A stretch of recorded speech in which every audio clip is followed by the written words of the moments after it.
একটা বিশেষ কারণেই আপনার সামনে হাজির হলাম।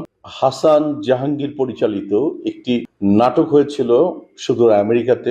সেখানে অনেক রিকোয়েস্টের পরে আমার স্ত্রী এবং আপনাদের প্রিয়দর্শিনী মৌসুমী অভিনয় করেছিলেন, এবং সাথে সেটার একটি কারণই হোক এটা টেলিফিল্মে রূপান্তরিত হয়।